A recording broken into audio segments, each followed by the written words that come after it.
Olá, gente! Então, nacionalização forçada deixou marcas em colônias alemãs e italianas do Rio Grande do Sul, né? Esse texto aqui, ó, vai falar das medidas impostas por Getúlio Vargas, né? Ó.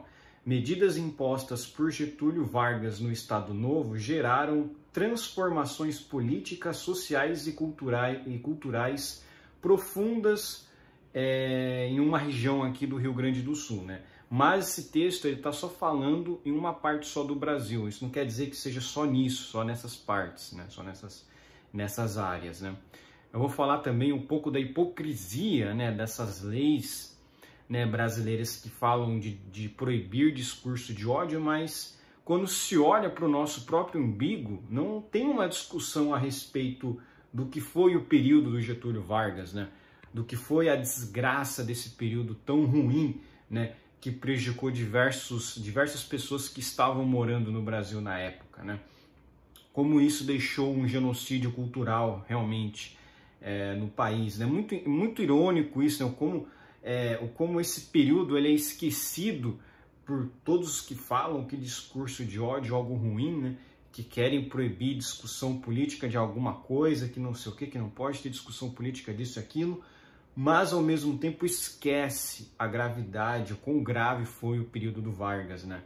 Há diversos relatos aí de pessoas que realmente perderam completamente a raiz cultural que tinha, né, com os antepassados, né, que migraram para o Brasil muito por conta dessas proibições, né? Você não podia ter escolas de certos idiomas, né? Enfim, foi um período muito nebuloso que muito pouco se fala, né? Olha lá. Tem aqui um edital, né? Eu realmente não sei se esse edital ele é 100% verídico, porque é aquilo, né? Eu não sou fact-checker, né? Mas sempre circula esse edital com os seguintes dizeres, né? Proibido falar em italiano, alemão e japonês em qualquer lugar público, né? Você não poderia falar seu próprio idioma, né? Imagine só, você é um imigrante, você migrou para o Brasil no início da década de 30, aí veio esse canalha e deu o golpe de Estado em 1930, ele começou a publicar diversas medidas anti-imigrantes, né? Só que você veio antes dele, então você não tem culpa, você não sabia que o país estava na desgraça, né? E aí você não podia falar o seu próprio idioma, você foi para um país estrangeiro. E o que você faz quando você é um imigrante, quando você vai para um país estrangeiro? Você tenta se realocar com pessoas que falam o mesmo idioma que você, para você conseguir ali começar a ter um início de vida, né? A ter um início ali de integração na sociedade. E o que o Getúlio Vargas basicamente fez foi acabar com tudo isso, para realmente acabar com qualquer questão cultural que eles traziam desse país e que isso não fosse passado para os seus descendentes, né? Isso aí é um genocídio cultural, mas enfim, ninguém muito fala disso, porque o japonês também sofreu muito com isso, né? Mas porque ninguém liga, né? O Getúlio Vargas ele é considerado o pai dos pobres, né? Ele se matou para conseguir ter relevância depois de muito tempo, né? Porque ele já sofreu impeachment e, enfim, as coisas horríveis que ele cometeu iam aparecer, mas porque ele cometeu suicídio, o povo brasileiro, que é um povo né, imbecil, acabou enaltecendo um ditador genocida como Getúlio Vargas, né? Enfim, ó, durante o Estado Novo, entre os anos de 1937 e 1945, o Brasil passou por uma extensa campanha de nacionalização, um processo de abrasileiramento das colônias de imigrantes e descendentes de alemães, italianos e em menor número japoneses. Não, japoneses também sofreram muito com isso aqui, não foi só italianos e alemães não, os japoneses também sofreram muito. O regime foi constituído pelo governo de Getúlio Vargas com o intuito de construir uma nacionalidade e identidade cultural uniforme para o país. Novamente, eu detesto Getúlio Vargas muito por causa disso. A esquerda do Brasil ela é nacionalista nos moldes do Getúlio Vargas. Por quê? Porque eles querem acabar com as diferenças regionais. A esquerda brasileira não quer aceitar que o país tem diferenças regionais com diferentes povos, diferentes culturas. Eles querem abrasileirar e tornar tudo igual, muito por conta desse passado getulista que não sai do Brasil, né? Que ele não é esse passado ele não é limpo, né? Infelizmente, o próprio Bolsonaro tem um pouco disso, né? Essa questão, não, vamos levantar o verde e amarelo, né? É um passado horrível, né? Que deveria ser discutido, deveria ser debatido, né? Para acabar com esse negócio de querer forçar identidade cultural uniforme no país que nunca vai existir. Bom, nunca vai existir também, não é bem assim, né? Porque realmente eles querem acabar aos poucos com essa diferença de identidade cultural, né? Olha lá. Para a operação da campanha, a principal ação era eliminar os chamados quistos étnicos no Brasil, ou seja, comunidades consideradas não integradas ou assimiladas ao conjunto da população brasileira. Esses locais criavam, na visão do Estado, um fator de desagregação para a emergente ideia de nacionalidade. Cara, isso aqui é como se fosse o nosso Adolf Hitler, né? Como se fosse o Mussolini. Acho que o Mussolini nem tanto, é mais um Adolf Hitler mesmo, só que aos moldes brasileiros, né? Porque o que seria esse ideal de nacionalidade do Brasil? O cara que tinha ancestralidade indígena, europeia e africana, né? O cara que veio da Europa recentemente já não é o cara quisto étnico do Brasil. O cara não era aceitável, né, etnicamente no Brasil, né? E olha só que coisa, né? O pessoal disse que só um certo povo sofre preconceito no Brasil. Olha só, o pessoal que veio da Europa que sofreu preconceito também, né? E aqui, esse tipo de preconceito, né, foi feito pelo Estado, ou seja, foi uma política pública de limpeza cultural, né? O exercício da imprensa, que passava por importantes processos de desenvolvimento, também sofreu mudanças impostas pelo governo e foi peça marcante no período.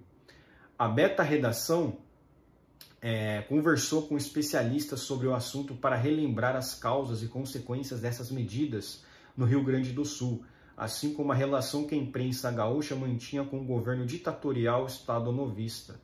O estado é o berço da colônia alemã e segundo maior local de colonização italiana no país, atrás apenas de São Paulo, que também foi um outro estado que se rebelou muito contra Getúlio Vargas, que foi um estado que realmente é composto muito por descendentes de imigrantes italianos, né? Que o interior de São Paulo tem muito italiano. Isso aqui atrás de São Paulo não é a capital, é o interior de São Paulo mesmo, que tem muito descendente de italiano, né?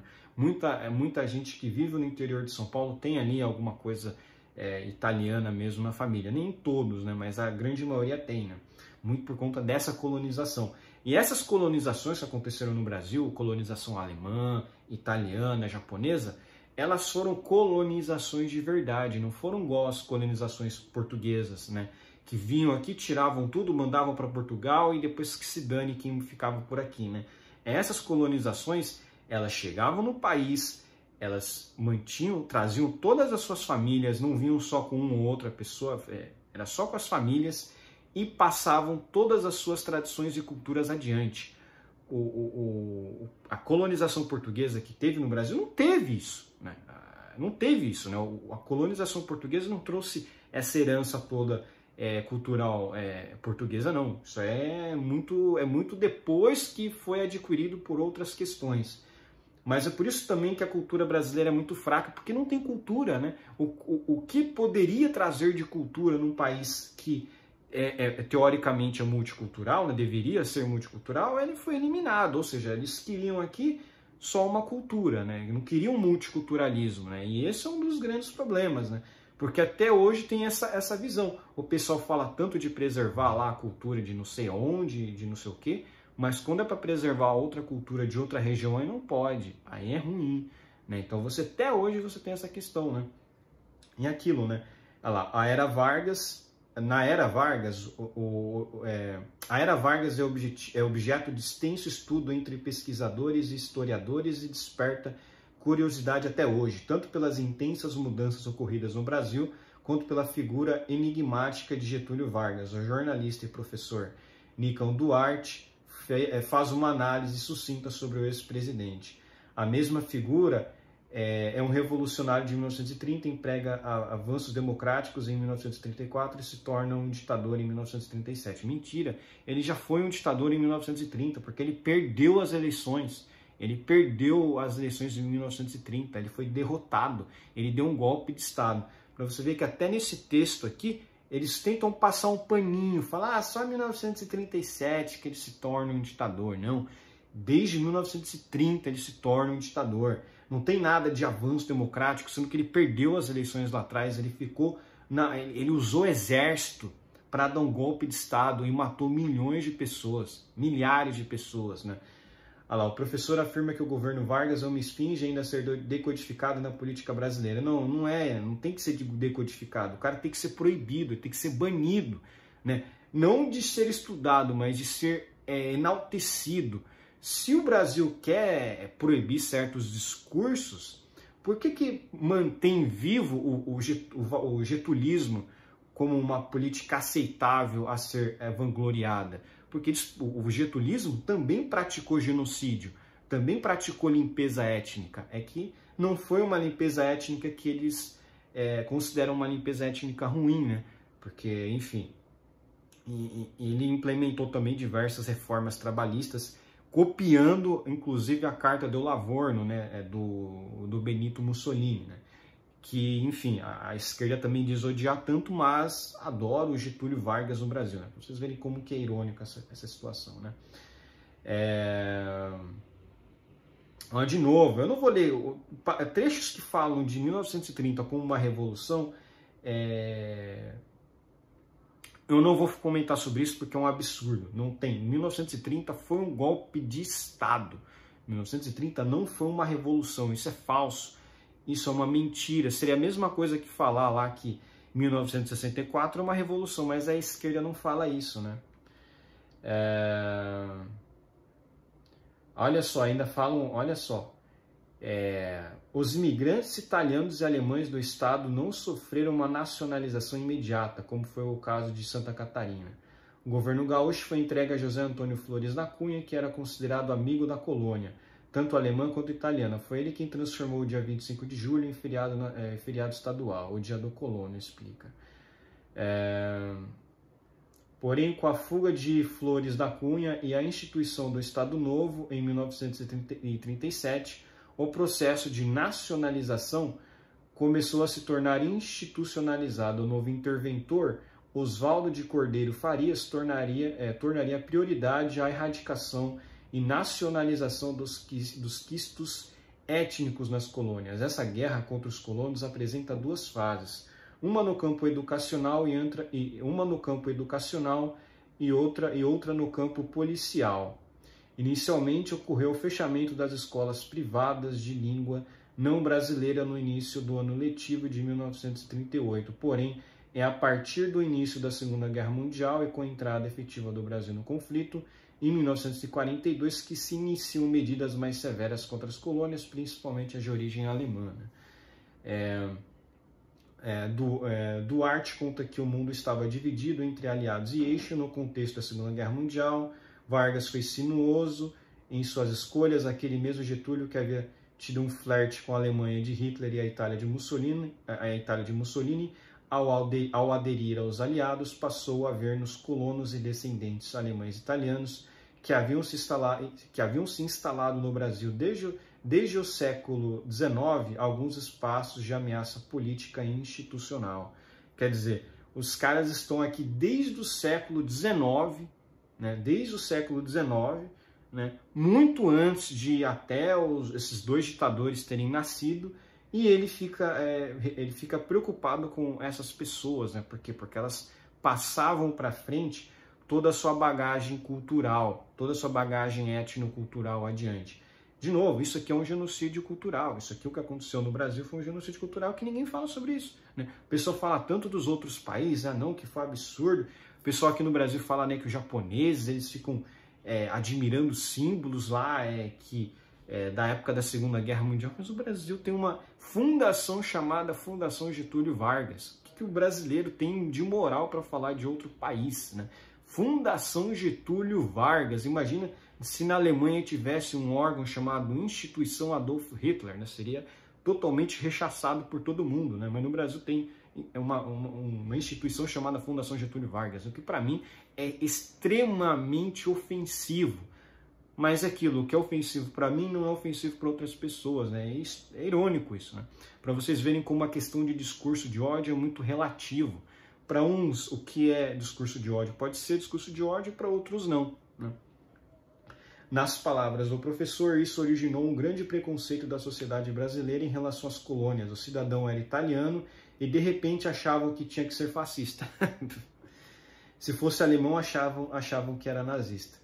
Não que não houvesse pessoas adeptas de movimento pró-Hitler ou Mussolini naquela época, mas isso não quer dizer que a maioria dos italianos e alemães eram assim. De novo, o cara tá querendo passar pano, né? Como se não tinham alguns, né? Igual o pessoal fala lá da Ucrânia, né? Como se de alguma forma a invasão russa na Ucrânia pudesse ser justificada por alguns ucranianos ali serem adeptos do nazismo, ou seja, né? O pessoal sempre quer passar pano para alguma coisa, né? Para alguma medida genocida, né? Embora também tenha sofrido com as medidas nacionalizadoras, a colônia italiana, em comparação com a alemã, era avaliada com um olhar positivo pelas autoridades governamentais. A opinião do secretário de Educação gaúcho durante o Estado Novo, José Conceição Pereira de Souza, mostrada no livro O Estado Novo no Rio Grande do Sul, de René Gertz, reflete a posição que o governo estadual tinha em relação aos italianos do Estado.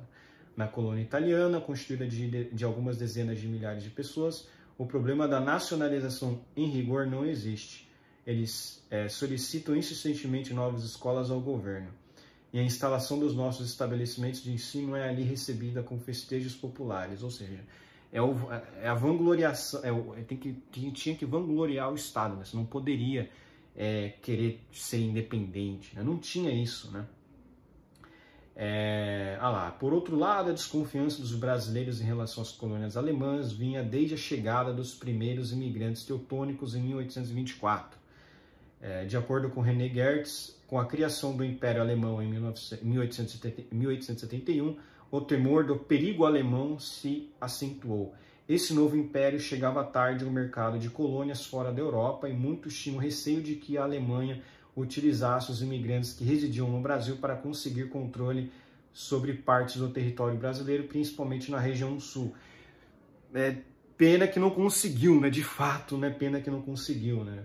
Mas acho que nem tentaram, né? Porque, enfim, várias colônias alemãs se instalaram no mundo, nos Estados Unidos, na Argentina, no Uruguai. Então, se fosse assim, eles iam querer expandir muito rápido o território deles. E não foi isso que aconteceu. Nos Estados Unidos continua sendo Estados Unidos, né? A Argentina continua sendo da Argentina, as partes lá continuam sendo da Argentina e o Brasil, o sul do Brasil continua sendo do Brasil, né? Enfim, além disso, enquanto os italianos e descendentes seguiam o catolicismo, os colonos alemães eram divididos entre católicos e protestantes. Esse último considerado um corpo estranho e antinacional na pátria. É aquilo, né? O luteranismo e seu caráter governista, o luteranismo e seu caráter germanista eram vistos como incompatíveis com o verdadeiro Brasil. Isso aliado ao fato de que alguns concorrentes fortes do nacionalismo defendiam a fé católica, ou seja, tinha até questão religiosa no meio, né? Tinha todos esses absurdos, né? Teve todos esses absurdos. Essa notícia fala mais da questão do Rio Grande do Sul, não fala tanto na questão de outros estados, né? Questão nacional, né? Enfim. Tem muito texto aqui, é muito bom, mas eu quis trazer um resumo aqui porque é uma vergonha mesmo você ter gente até hoje em dia que defende Getúlio Vargas. Porque você pega o regime da ditadura militar de 64 adiante, foi um regime horrível, isso não tenha dúvidas, mas não teve essa repressão, né? Essa ditadura foi muito pior do que qualquer outra. Tem gente até hoje que não consegue falar o idioma das famílias que possuem por conta desse regime de repressão. E o que você perde aqui é toda uma bagagem cultural e linguística, porque muito da língua que era falada por esses imigrantes era uma língua diferente do que é falado hoje em dia na Alemanha, do que era falado na Alemanha na época. Porque toda língua ela passa por modificações culturais em certas regiões, né?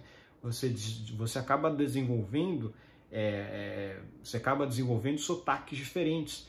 né? Você tem um sotaque, por exemplo, lá no Rio Grande do Sul, nas áreas mais serranas, diferente do que você tem nas áreas das cidades. Por quê? Porque muito do que foi absorvido pela população naquelas regiões é em relação ao que se falava nas casas, né, nas famílias, né, com aqueles sotaques mais de línguas de fora. Né? Mas enfim, assim a inserção luso-brasileira era praticamente nula em alguns pontos de uma região aqui, né? Principalmente em municípios onde escolas foram construídas por alemães, onde os poucos rádios sintonizavam estações da Alemanha, e esse apenas periódicos em língua alemã.